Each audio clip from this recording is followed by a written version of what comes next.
Bom, nós estamos na última mensagem da série desse mês, que nós chamamos de Cristocêntricos, quando o Evangelho toca a igreja. A gente às vezes olha para esse tema e pode pensar assim, nossa, é uma coisa muito óbvia o Evangelho tocar a igreja. Não é, porque há muita igreja constituída, construída e caminhando tranquilamente, sem que o Evangelho e Jesus sejam o centro da caminhada dessa igreja. Isso se revela de muitas formas. Eu estava dizendo no culto hoje de manhã que uma das principais formas de como nós precisamos de sermos constantemente lembrados do Evangelho e de Jesus é o quanto nós nos afastamos dele todo dia. Eu não sei quanto a você, mas há dias em que eu termino o dia, eu vou olhar para o espelho e dá vontade de esmurrar quem está no espelho. Tamanho foi os erros, o pecado. Tem dia que a gente termina e a gente olha para si mesmo e diz, olha, você está louco, você está louco. E você sabe o que tem que fazer, mas você não faz o que você sabe que tem que fazer. Você sabe o que você não deveria fazer, mas você simplesmente faz o que você sabe que não deveria fazer. E assim nós vamos então levando a vida. Nesses dias a gente tem inclusive a tendência de imaginar que aquele dia foi perdido. Mas é interessante notar que até mesmo nesses dias nós podemos colocar a cabeça no travesseiro e dormir em paz, porque a vida de um cristão não está baseada no que ele faz, mas no que Jesus já fez. E eu quero começar dizendo isso, e o que eu vou começar a dizer na introdução dessa mensagem, que eu estou chamando de Recuperando a Devoção, é algo que o Tim Keller, um pastor presbiteriano da cidade de Nova York, escreve num dos seus principais livros, chamado Igreja Centrada. Lá no meio, páginas 75 a 77, ele fala especificamente de 3 formas que nós temos para responder a Deus. 3 formas que seres humanos usam para responder a Deus. E a primeira, ele diz, a primeira forma que seres humanos usam para responder a Deus no dia a dia é a irreligião. É aquele ser humano que simplesmente diz, eu não estou nem aí para Deus. Se Deus diz que X é correto, eu estou pouco ligando. Eu não quero nada com Deus. Ele declaradamente diz, olha, Deus, eu não gosto. Talvez seja bom para algumas pessoas, talvez a história de Jesus seja legal para alguns, mas eu não caio nessa. Então a irreligião é uma forma de simplesmente esquivar-se de Deus, virando as costas para Ele. E dizendo, Deus, eu não quero nada com o Senhor. Se o Senhor quiser cuidar da igreja, cuide da igreja, faça o que o Senhor quiser. Eu não quero nada. Essa é a irreligião. No entanto, Tim Keller diz que uma outra forma de se relacionar com Deus, e essa provavelmente é uma das mais perigosas, é a religiosidade ou moralismo. Funciona mais ou menos assim. Eu vou criar para mim mesmo uma justiça moral. E vou tentar seguir essa justiça moral. Então, talvez eu caia na tentação de achar que para ser um bom cristão, eu tenho que orar 5 vezes ao dia. E tenho que ler 5 capítulos da Bíblia. E tenho que jejuar 1 vez por semana. E tenho que dar esmola 2 vezes no mês. E aí eu vou criando uma série de coisas que eu tenho que fazer. Aí eu pego todas essas coisas, coloco dentro de uma caixa, entrego para Deus e digo assim, Deus, agora não tem como o Senhor não me abençoar.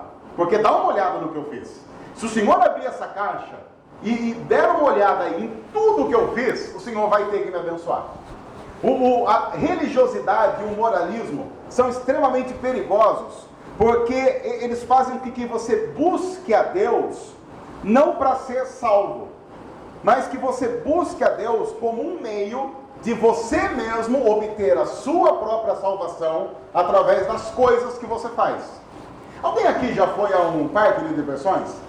Alguém aqui já teve essa experiência? Vai a um parque de diversões? Tem gente que trata a espiritualidade cristã como um parque de diversões. Funciona assim, tem um ingresso para entrar. Então, sei lá, você vai para um parque e o parque que você vai, o ingresso custa R$100. E você resolve que você vai querer ir para esse parque com a sua família. Então, sei lá, se a sua família tem 5 pessoas, você sabe que vai gastar para entrar nesse parque com a sua família R$500. Então você diz, bom, então nós vamos economizar um pouquinho algumas coisas para a gente guardar R$500 para comprar o ingresso. E aí você faz aquilo, talvez você deixa de comer uma pizza um dia, um lanche outro dia, segura aqui, aperta ali, e de repente você tem os R$500, você entra lá na internet, compra os ingressos, você imprime, e aí você chega na portaria do parque e simplesmente apresenta e diz o quê? Eu posso entrar, porque eu comprei o ingresso, eu paguei o ingresso e ponto final. E aí você vai usufruir do parque, por quê? Porque você conquistou o direito de usufruir do parque. Você comprou o ingresso. Tem muita gente que acha que cristianismo é isso. Que a gente vai fazendo as coisas, vai juntando uma boa ação aqui, uma outra obediência aqui, e aqui eu economizei R$50, e aqui 60, e aqui 110, e aqui mais 10. Ah, tudo bem que aqui acho que perdi 30, mas aqui, esses 30 eu vou recuperar com 3 dias de jejum, que vai juntar 150, e aí fica mais 120, tirando os 30, até que eu vou chegar na porta do céu, Deus vai olhar e vai falar assim, não tem como deixar o seu fora, isso é muito bom. E o céu sem você, nem seria céu. Esse é o religioso moralista. Ele acha que ele está conquistando o direito de ir para o céu. E essa é uma forma muito sutil. Todo ser humano que frequenta a igreja corre o risco de cair nessa tentação. De achar que porque participou inclusive de um culto, garante a bênção da segunda. Isso não é verdade. O fato de ter orado garante uns pontinhos a mais que o chefe, não é verdade? Porque o Evangelho diz que Deus é o dono do tal parque de diversões, usando essa analogia. E que Jesus fez tudo o que eu não dou conta de fazer no meu lugar. E a Bíblia diz que Jesus é o meu substituto diante de Deus. De uma tal forma que não conta o que eu faço, conta o que Ele fez. O que conta é a vida dele, a morte dele e a ressurreição dele. Então, quando eu chegar na portaria do parque de diversões, eu vou entrar por quê? Porque eu tenho ingresso? Não, porque eu sou filho do dono do parque. E o parque é minha herança. Entendeu a diferença? A diferença é absurda. Porque eu vou desfrutar do parque, e eu estou falando, claro, do céu, não porque eu ganhei o céu, mas porque eu fui adotado através de Jesus. Jesus me fez parte da família de Deus. E isso muito antes de eu ter nascido. Não há nenhum mérito meu nessa coisa toda. Quer ver só? Lembra, por exemplo, quando Deus libertou o povo de Israel lá do Egito? Que a gente viu isso aonde? Na Bíblia? Não, na Record. Aí, na Record foi horrível, mas tudo bem. Aí, Deus libertou o povo. E depois de ter libertado o povo, o que Deus deu para o povo lá no Monte Sinai? As leis, que nós conhecemos basicamente como 10 mandamentos e todos os desmembramentos dos 10 mandamentos. Você notou o que aconteceu? Deus libertou o povo primeiro e depois deu lei para ele obedecer. Fica claro desde aquela época que o povo não foi liberto porque obedeceu a lei. Porque quando Deus o libertou da escravidão, nem lei para obedecer havia ainda. A libertação que Deus dá vem antes da nossa possível obediência. Nós só obedecemos a Deus porque Ele nos deu vida, e não o contrário. O religioso moralista vai pensar assim, não, como eu obedeci a Deus, então Ele vai me libertar. Isso nunca aconteceu, não acontece e jamais vai acontecer em nenhum momento da história bíblica. No entanto, lembre-se, é assim que a grande maioria dos evangélicos brasileiros estão lidando com Deus. Fazendo as campanhas, e tudo que a gente conhece como forma de tentar dizer para Deus, Senhor, agora obrigado mesmo, só. E há aqueles que conhecem o Evangelho e dizem, Senhor, apenas tem misericórdia de mim porque eu sou pecador, e molda a minha vida à imagem de Jesus a cada dia, e tem misericórdia de mim porque eu sou pecador. E aí, talvez um segundo depois, me vai dizer, tem misericórdia de mim porque eu sou pecador. O Evangelho escancara quem nós somos. Lembram, tem até aquele programa de moda, eu não assisto, mas eu estudo, chamado Esquadrão da Moda. O Esquadrão da Moda funciona mais ou menos assim. Quantos assistem aqui esse Esquadrão da Moda? Quantos aqui assistem? Ah, ninguém assiste, ok. Ah, beleza, obrigado. Não, ninguém assiste, é incrível como esses irmãos aqui só assistem Netflix e as séries evangélicas. Olha, vamos lá. Aqui, o Esquadrão da Moda funciona assim. Tem uma mulher passando na rua, e ela mal sabe que ela está sendo filmada, de repente o pessoal vai lá, sequestra ela e vamos dar um banho de moda nela. Mas esse não, o ponto mais terrível, porque às vezes a mulher está lá e ela não acha que ela está tão ruim assim. Ela fala, não, até que estou bem. Aí eles colocam ela numa sala cercada de espelhos. É só espelho, espelho aqui, espelho ali. E ela se vê por inteiro. Dá um desespero na mulherada nessa hora, porque ela olha e fala, louco, não tinha visto que estava tão ruim assim. E aí eles entram e falam, tá vendo, tá ruim assim, você tá um caco. Dá um caco, e ela fala, não, agora pode jogar todas as minhas roupas antigas fora, e daí ela ganha uns dinheiro para gastar em loja, vira uma festa aquilo. O Evangelho é justamente Deus os colocando nessa sala de espelhos e dizendo, esse é você, e você não tem como se salvar, você precisa de intervenção de fora. Para de tentar se salvar, porque você não tem condição de fazer isso. O moralista ele vai tentar dizer, não, mas e se eu fizer uma oraçãozinha a mais? Não vai adiantar nada. Ah, e se eu cantar mais forte? Vai atrapalhar quem está do lado, porque você é desafinado.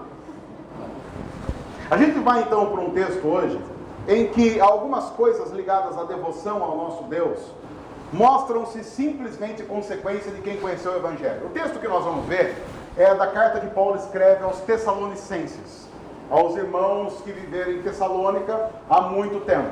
Está na primeira carta de Paulo aos Tessalonicenses, no capítulo 5, a partir do versículo 16. A gente vai projetar o texto, mas lembre-se de uma coisa, é a parte final da carta.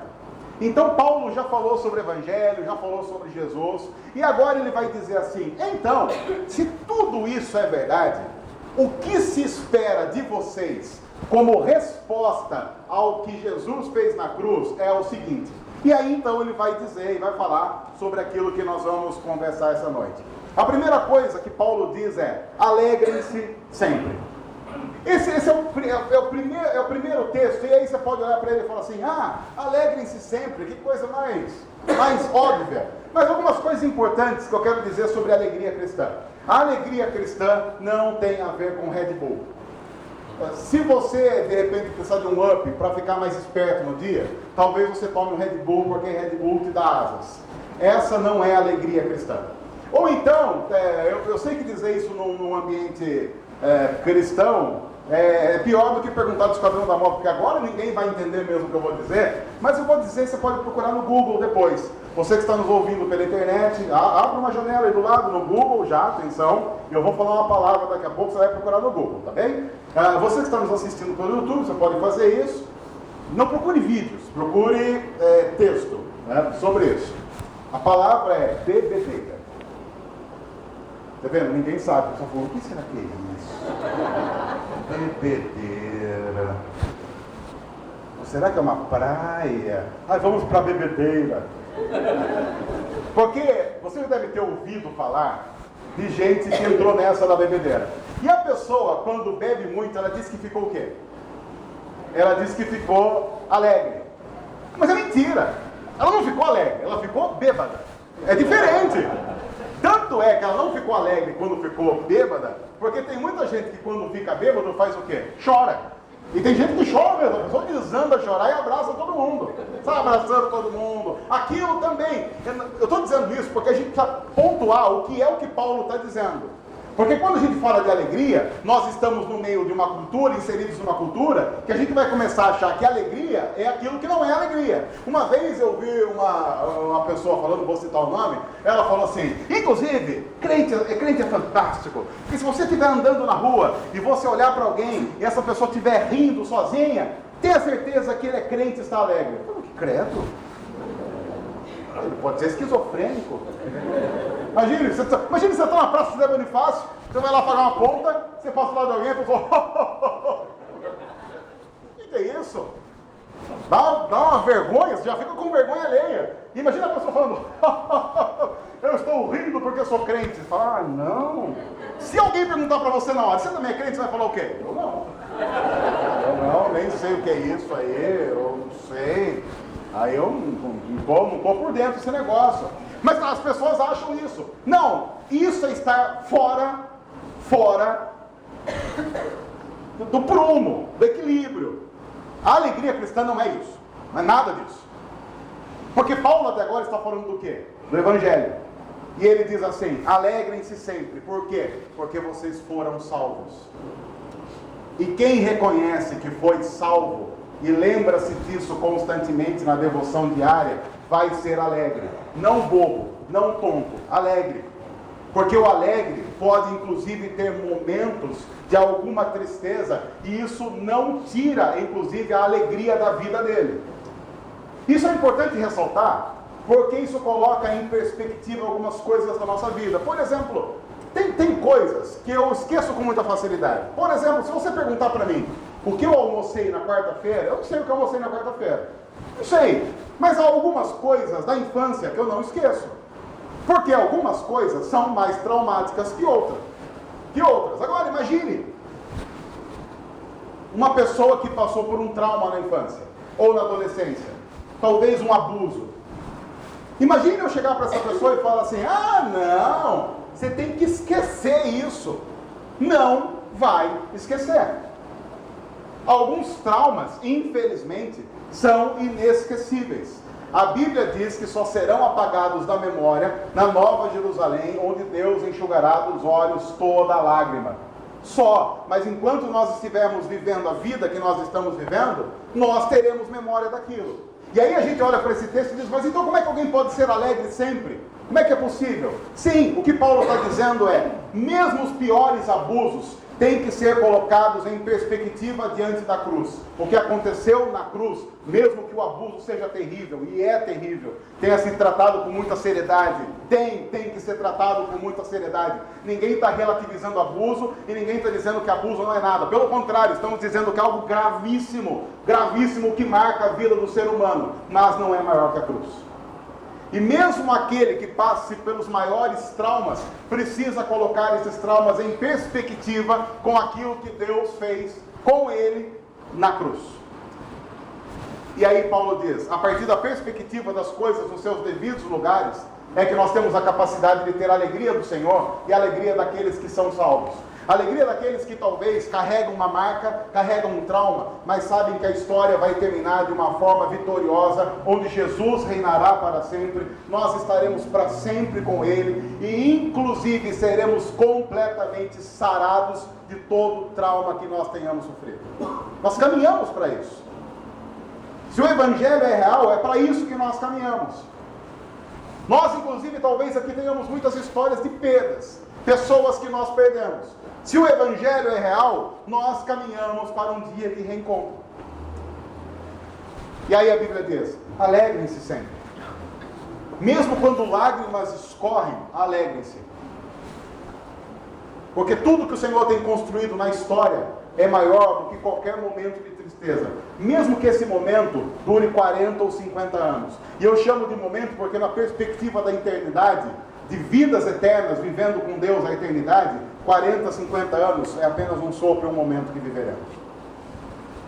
Mas aí Paulo diz o seguinte: mas ninguém consegue isso do nada. Por isso o versículo seguinte diz assim: orem continuamente. Em algumas versões mais antigas está dizendo assim: orem sem cessar, não parem de orar. E aí é uma outra dificuldade que a gente tem, porque a gente pensa assim: mas eu não tenho tempo para isso. Porque nós pensamos a oração de uma maneira não correta. Nós pensamos a oração assim: um momento em que a gente vai... então, qual que é o seu nome mesmo? Desculpa, vou usar você que está aqui na frente, vou usar você como Deus, tá bom? Renan. Renan está aqui. Aí, mas o Renan agora é Deus. E aí, como que a gente pensa em oração? Oração eu penso assim: um momento em que eu vou chegar diante de Deus e vou usar um discurso tentando convencer Deus de fazer algo que aparentemente ele não estava muito afim de fazer. Então eu vou dizer: Renan está aqui entre nós nessa noite, vestido de camiseta, jeans e tênis. Renan! E aí o Renan está olhando e fala assim: pronto, vai longe esse negócio. Ele deve estar pensando nisso agora. E aí a gente começa a usar umas palavras bonitas, de uma tal forma que quando a gente terminar a oração, Deus fala assim: eu não ia dar isso para você. Mas você falou tão bonito que agora não tem como mudar. Olha, parabéns! Nós vamos mudar todo o plano cósmico da história para poder dar para você esse negócio aí. Então, claro que se oração é isso, não dá para orar sempre. Porque você tem que preparar o terreno, tem que preparar. Você não pode chegar do nada e falar, oi, não, porque Deus pode olhar. Você chega do nada em Deus, Deus assusta, ele dá um raio, você mata você. Aí você tem que chegar devagar, com licença, Senhor, o Senhor está aí, o Senhor está disponível, podemos falar agora. Aí Deus fala, não, vamos marcar uma outra hora. Quando, Senhor? 2072. Se ele marca 2072, Senhor, tem que começar tudo de novo. Orar sem cessar tem muito mais a ver com que eu chegar para o Renan e falar assim, Renan, é o seguinte, você tem alguma coisa para fazer amanhã? Aí o Renan fala, pô, cara, não, amanhã eu estou de boa. O Renan, passar o dia junto, não é? Não, vamos, mas como assim? Não, vamos fazer tudo junto. Vamos fazer o seguinte, nós vamos começar o nosso dia amanhã, às 7 horas da manhã, vamos tomar café em tal lugar. E aí, assim, eu só gostaria que você ficasse comigo o dia todo, a gente vai ficar fazendo as coisas. Mas o que a gente vai fazer? Não, a gente vai fazer tudo normal. Eu tenho que fazer umas coisas, tenho que ir para o banco, tenho que fazer isso, fazer aquilo, eu só queria que você fizesse isso comigo, vamos embora. Vamos embora.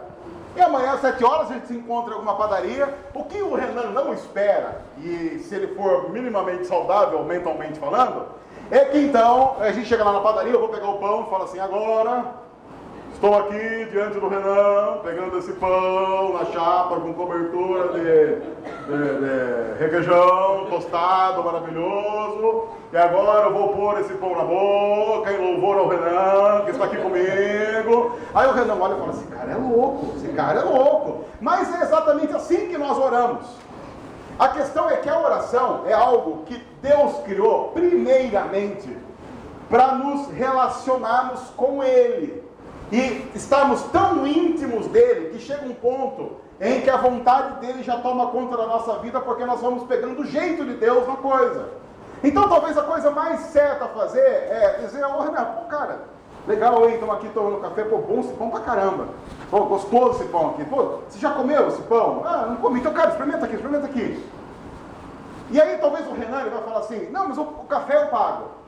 Muito obrigado, Renan.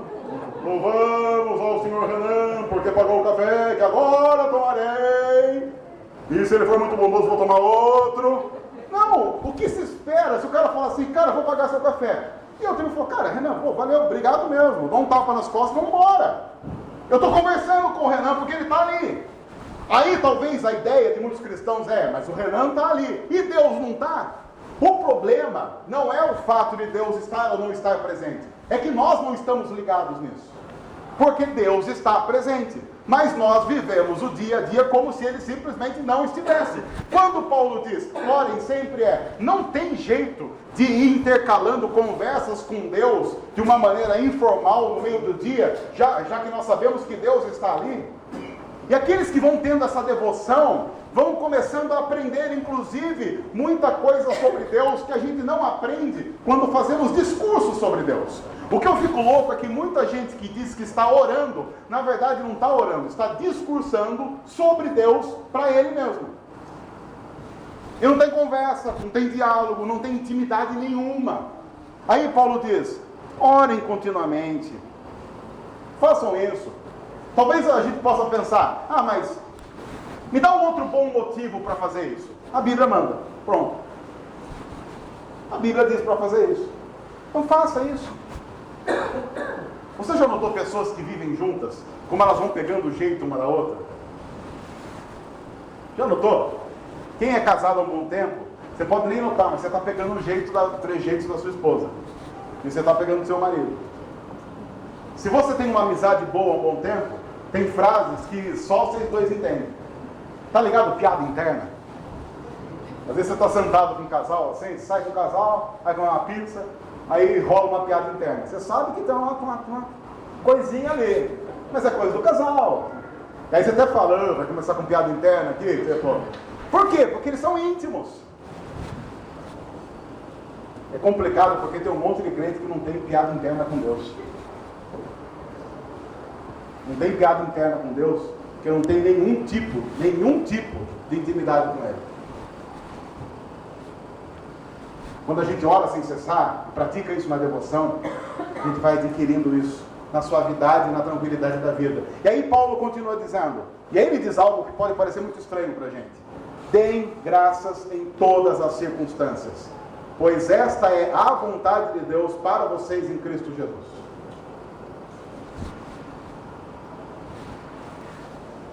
Há muitas histórias bíblicas que demonstram a loucura disso. Porque sim, a Bíblia está dizendo, agradeça em qualquer circunstância. Qualquer. Ah, mas... Não, inclui essa também. Uma das histórias mais conhecidas na Bíblia sobre isso é a história de Jó. Muito complicado falar sobre gratidão em todas as circunstâncias, sem falar da vida de Jó. Porque a vida de Jó, assim, era um cara que estava vivendo bem, era muito rico, ele tinha muitos bens, ele tinha muitos filhos, casado. E aí, então, um dia a desgraça caiu na vida dele, um encosto. Aí ele perdeu tudo. E assim, em poucas horas ele perdeu tudo. Todos os filhos morreram, os bens que ele tinha também foram tudo embora. Ele perdeu tudo, absolutamente tudo. Ele só não perdeu o que ele deveria ter perdido, que é a esposa, que a esposa dele é um traste. Uma mulher ruim, não uma mulher ruim que eu vou te dizer. A desgraça aquela mulher. Ah, você está falando mal das mulheres? Não, falando mal da mulher de Jó, que aquela era uma desgraça mesmo. Porque inclusive ela, quando viu lá que aconteceu tudo isso, ela falou para ele assim, Deus deve estar meio mal com você aí, hein? Então amaldiçoa Deus e morre. Então ela sugere isso para ele, que ele amaldiçoasse a Deus e morresse. Certeza tenho eu, que Jó tinha um seguro de vida e ela descobriu. Ela estava falando isso. Mas voltando ao texto, embora o texto não diga isso, pressuponho eu. Bom, voltando ao texto. Quando Jó fica sabendo que a desgraça aconteceu na vida dele, ele perdeu todos os filhos, todos os bens, tudo. E a esposa ficou.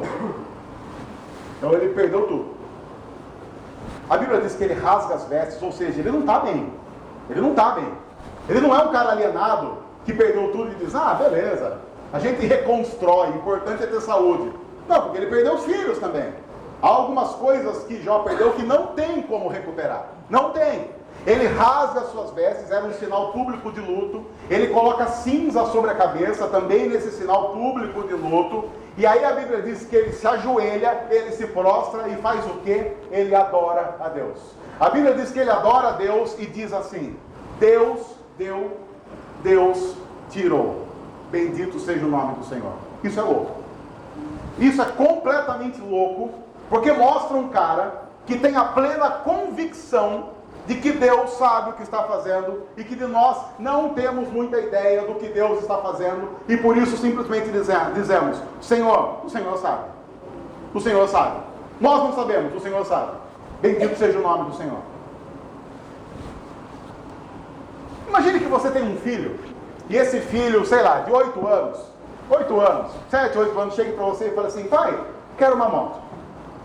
Por que você quer uma moto? Não, porque eu quero uma moto. Me diz para mim, a coisa mais sensata para um pai fazer nesse momento é dar a moto ou não dar a moto? Talvez não dar a moto. Porque, muito provavelmente, se você dá uma moto para uma criança de 8 anos, o mínimo que vai acontecer é ela se machucar e o máximo que vai acontecer é ela morrer. Aí você pode dizer... Isso vai fazer mal. Aí você pode dizer, não, esse exemplo não é legal, sabe por quê? Porque vai que o meu filho consiga andar de moto com 8 anos e não se machucar. Não importa, o machucado interno que você deu para ele, ensinando que ele não precisa seguir as leis do país, que dizem que uma criança de 8 anos não pode dirigir, talvez seja maior do que um corte na perna que ele faz. Você estará estragando moralmente e eticamente o seu filho para o resto da vida. E nós sabemos muito bem o que é viver num país com um monte de gente eticamente e moralmente estragada.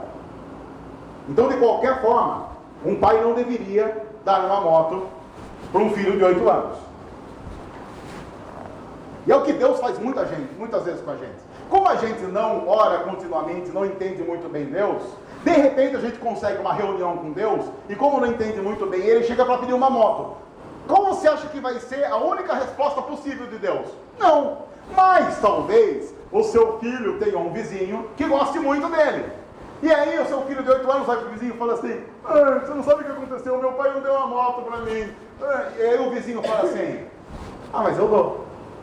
Eu dou porque eu sei ser um pai melhor do que seu pai. E você já sabe de quem nós estamos falando, né? Aí talvez o seu vizinho dê uma moto para o seu filho de 8 anos. Aí o seu filho chega com uma moto em casa e você fala assim: moleque, o que é isso aí? Você quer uma moto. Você quer uma moto? Eu sei, eu quero saber o que ela está fazendo aqui em casa. Ah, o vizinho deu. O que você tem que fazer agora? Agora você tem que dar uma de Homer Simpson e Flanders. Ah, outra coisa que os evangélicos não assistem, os Simpsons, né? Que embora sejam presbiterianos, a gente não assiste. Mas depois você procura no Google. Alguém de manhã estava falando esse texto, alguém falou assim: a coisa certa a fazer é pegar a moto e jogar por cima do muro, no vizinho. Ai, mas o pai vai tirar a moto de mim? Se ele amar um pouquinho você, vai. A coisa certa a se fazer, uma criança de 8 anos que tem uma moto na mão, é arrancar a moto dessa criança. Inclusive dizer para essa criança: se você voltar aqui com essa moto, você apanha. Vai levar um cascudo. Pronto, aquele momento agora que os mimizinhos de plantão vão mandar dizendo que a gente está defendendo espancar a criança. Fica vendo, é apenas uma questão. Olha, estou falando isso no domingo, a mensagem vai para o ar em áudio daqui a pouquinho, em vídeo acho que amanhã, talvez, terça-feira no máximo, quarta-feira já tem o pessoal falando por aí. Bom, tem um outro texto do profeta Abacuque, capítulo 3. Esse texto não está projetado aí, mas eu vou ler para você. Diz assim: mesmo que a figueira não floresça, mesmo que não haja nenhuma uva, nenhuma na videira, mesmo que toda a safra de azeitonas falhe, mesmo que não haja produção nenhuma de alimento nas lavouras, nem ovelhas no curral e nem bois nos estábulos, ainda assim eu exultarei no Senhor e me alegrarei no Deus da minha salvação. Por quê? Porque a minha gratidão a Deus não está baseada em nada que acontece, está baseado no que já aconteceu na cruz, e isso ninguém nunca vai mudar. Aí Paulo continua: não apaguem o espírito. Eu quero falar de uma forma muito rápida, porque a gente falou sobre esse tema na primeira mensagem dessa série, quando a gente falou sobre a nossa missão. Mas não apagar o espírito, Paulo está dizendo: vocês têm isso dentro do coração, e é natural que vivendo isso vai acabar aparecendo para outras pessoas. Não vivam de uma tal forma que vocês construam em torno de vocês mesmos uma nuvem tão ruim, tão cheia de coisas ruins, que as pessoas não consigam ver Jesus através da vida de vocês. Não apaguem a luz e o calor do Espírito que naturalmente devem vir do coração de vocês quando vocês se relacionam com outras pessoas. A gente sabe muito bem a influência de gente ruim, porque alguém aqui trabalha com gente mal-humorada? Alguém aqui trabalha com gente mal-humorada? Pode ficar tranquilo que eu não vou pedir para você falar o nome. Sim, mas alguém aqui trabalha com gente mal-humorada ou não? Não? Sim, Juliana? Quem? Ah, não, quer dizer, brincadeira. Gente mal-humorada é horrível. Porque às vezes o ambiente está legal. Chega aquela pessoa e já sente o ar pesando. Não é que aquela pessoa traz encosto, ela traz ela mesmo. E ela já é um encosto. Ela chega, o pessoal fica aí. É igual aquele seu amigo que vocês acabaram apelidando, sei lá, de ponto final. Porque toda vez que ele chega numa roda de conversa, acaba o assunto. Porque acaba, pessoal. Tem gente que é tão ruim, mas tão ruim, que ele chega numa roda de conversa, a pessoa liga para a sogra. Sogra, quer que vá buscar? E tão ruim que ele é, a pessoa liga para a sogra. Não apaguem o espírito, não vivam uma vida tão ruim que estar com vocês seja um peso. Não sejam esse tipo de gente. Não sejam assim. Não vivam assim. Se você consegue estragar o seu coração, não estraga o coração do próximo. O texto continua: não tratem com desprezo as profecias, mas ponham à prova todas as coisas e fiquem com o que é bom, e afastem-se de toda forma de mal. Profecia, que Paulo está aqui falando, tem a ver com a revelação da palavra, a própria palavra sendo ensinada e pregada. E ele diz: não tratem com desprezo tudo que vocês ouvem da palavra, porque isso é importante para a vida de vocês. E através do conhecimento da palavra, vocês vão conseguir pôr todas as coisas à prova.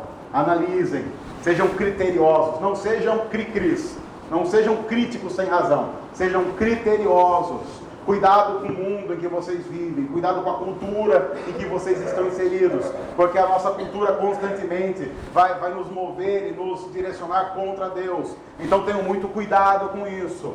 E mais, mesmo nesse meio todo, fiquem com o que é bom. Eu acho inclusive que é impossível seguir esse texto sem que a gente tenha uma boa devocional da palavra em nossa vida. Eu acho que uma coisa aconteceu no nosso tempo e que a gente precisa consertar. Você lembra da época em que os crentes eram conhecidos como aquelas pessoas que tinham a Bíblia debaixo do braço? Tanto é que o pessoal chamava a Bíblia de desodorante de crente, né? Lembram disso? Os mais antigos talvez vão lembrar. Então era normal, às vezes você saía, principalmente cidades do interior, isso era muito corriqueiro. Então você saía, sei lá, se era próximo do horário em que os cultos começavam, 6, 7 horas. Então você saía e você viu um monte de gente andando com a Bíblia debaixo do braço. E isso foi sempre motivo de chacota. Muitos crentes sofriam chacota por causa disso. Ah, lá vai o crente, olha lá a Bíblia, olha lá o desodorante de crente, aquela coisa toda. E aí o que aconteceu? A gente, com medo desse estereótipo de carregar a Bíblia debaixo do braço, resolveu tirar isso um pouco da perto da gente. E aplicativo no celular facilitou, porque agora a gente pode carregar a Bíblia dentro do aplicativo do celular. O problema é que muita gente confundiu tirar a Bíblia debaixo do braço com tirar a Bíblia do coração. E o que aconteceu é que nós tínhamos uma geração que colocava a Bíblia debaixo do braço e o pessoal dizia que isso não era muito missional. Mas a gente não pode esquecer que esse pessoal tinha a Bíblia dentro do coração. Isso ninguém pode negar. Os crentes de antigamente tinham um zelo pela palavra muito forte. Ninguém pode negar isso. Ninguém. Ah, mas eu conheço um que não tinha. Esse um que não tinha era a exceção que confirmava a regra. Hoje, um que tem é a exceção que confirma a nova regra, de que ninguém tem. A gente tirou a Bíblia debaixo do braço, mas também tirou do coração. E a gente está pagando um preço alto por isso. Porque o que falta de ética entre evangélicos, é só você procurar no comércio quanta gente gosta de fazer comércio com crente. Porque crente, uma das coisas que mais se fala de crente que nós temos é que crente é caloteiro. E se você é um crente caloteiro, quero dizer uma coisa para você com muito carinho. Nós temos vergonha de você. Ah, tchau para os crentes caloteiros no YouTube. Aquele momento, agora é outro momento engraçado. Agora é o momento que o pessoal dá o dislike no vídeo. Agora esse é o momento. Agora é o dislike no vídeo. É tudo os crentes caloteiros dando dislike agora. E se você é caloteiro, você não devia estar assistindo esse vídeo, devia estar lendo o Evangelho, é mais proveitoso. Coisa feia. Pastor não pode abrir crediário. É sério. Eu sou pastor, eu não posso abrir crediário. Por quê? Porque há tanto pastor dando calote que pastor não pode abrir crediário. Ué, uma vez fui fazer crediário, aí, tudo bem, não sei o quê. Aí foi profissão, ministro religioso. Eu falo ministro religioso na esperança que a pessoa não saiba o que é. Mas aí não cola mais. Aí a pessoa falou, pastor, né? Eu falei, pastor. Ela falou, infelizmente, por normas da empresa, não vamos poder atender o senhor. Eu falei, mas não tem jeito. Não tem jeito. Infelizmente, olha, se eu aprovar sua ficha, eu perco o emprego. Eu falei, não, então tudo bem, então não tem problema. Eu falei, então já ia levantando, ela falou assim, o senhor é casado? Eu falei, sou casado. Sua esposa trabalha? Eu falei, trabalha. Eu falei, mas a renda dela eu sei que não bate aí. Não, a gente dá um jeito. Eu falei, vocês vão fazer um crediário para alguém que em tese não tem a renda suficiente para pagar o crediário, só para não fazer para pastor? Ela olhou e falou assim, você vê como é que o mundo é, né? Eu falei, Ela quis dizer, a culpa não é minha, a culpa é da sua classe.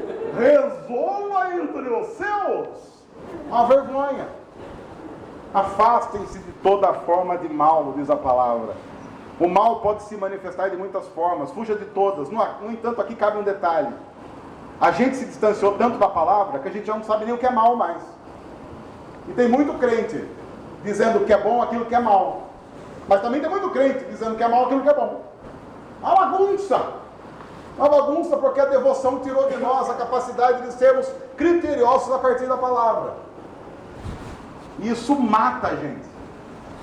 E o texto termina assim: que o próprio Deus da paz os santifique inteiramente.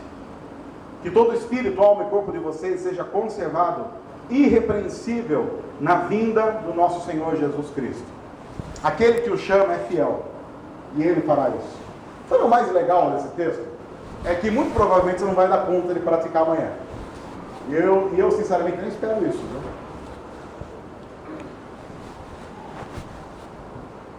Mas se a gente compreender o Evangelho, a gente sabe que teve alguém que fez isso em nosso lugar. E é a nota dele que vale na prova final, que é Jesus. Mas isso não tira de nós a responsabilidade de obedecer. E talvez amanhã você não dê conta. Mas lembre-se que tudo isso está na responsabilidade de Deus. Porque até mesmo quando nós demos conta de fazer o que está aqui, não fique orgulhoso.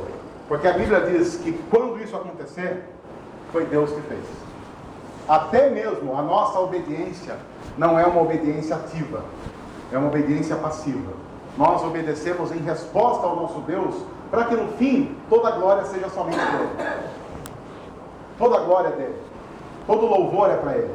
O que nós fazemos é dizer: Deus, estamos aqui, tem misericórdia de nós e nos conduz em obediência segundo a tua vontade, molda a nossa vida de acordo com Jesus Cristo e tem misericórdia de nós, porque o Senhor sabe o quanto a gente vai falhar nisso.